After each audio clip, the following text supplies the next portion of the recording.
What's going on, you guys? Let's have a quick conversation about meal prepping because this is important and it's a contentious topic.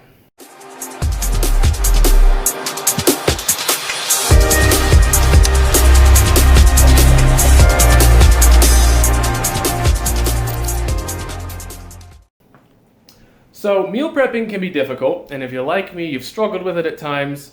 It's hard to be consistent, and it's just a lot of work, right? So I have 3 little keys here that might help you get better at meal prepping. These are just based off of my personal experiences. I have not always been very consistent with meal prepping, but I have found that I do better with my meal prepping when A, I have a kitchen that is clean, I have space to work with, when B, I control my kitchen and there's not a lot of clutter in it and there's no junk in it, okay? So if I've got like bags of chocolate hiding in the cupboards, if I've got potato chips in my pantry, if I've got like cookie dough in the fridge, that means the kitchen is currently controlling me, and I have been impulsive at the grocery store, and I have this mindset where if it's in the house, I'll eat it. And the most effective way for me to avoid the bad food is to just not bring it into the house in the first place. And I call that controlling my kitchen. So you want to control your kitchen. And C, the third part, is to be dedicated and to make sure that I have my ideal circumstances arranged for my meal prepping. So I want to have the ideal setup ready to go. And what is the ideal setup for meal prepping? Well, I want to have about 90 minutes of dedicated time set aside just for meal prepping.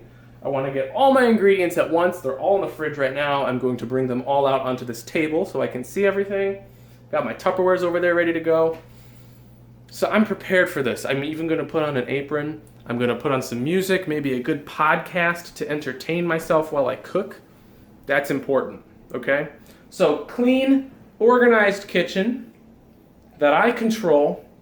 There's a minimal amount of clutter or junk or bad things.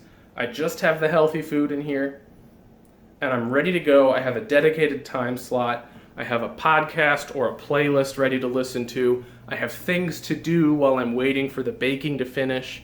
You know, I've got it all planned out. That's the most important part, is to just plan the meal prep and be ready to go. And if you can do those 3 things, and you can practice those 3 things, over time, you will build a mental list of all of the recipes that you're good at cooking at, you're good at preparing, that you enjoy to eat, that have good macros, and you'll just get better. Meal prepping is like anything else. It's like exercise. It just takes practice.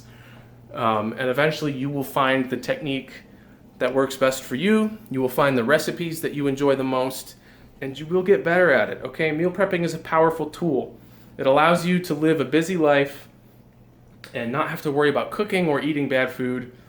It's just convenient. And unfortunately, it does take a lot of effort and time.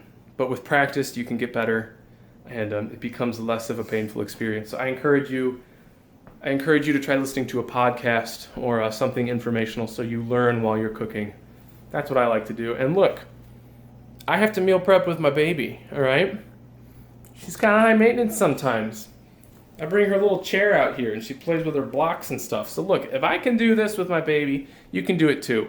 It just takes practice. So just remember, keep your kitchen clean, control what goes into your kitchen, and set aside dedicated time for meal prepping and take it seriously. And you will get better at meal prepping. All right? So I've got some other videos where I go through a meal prep step by step, show you some recipes and some walkthroughs.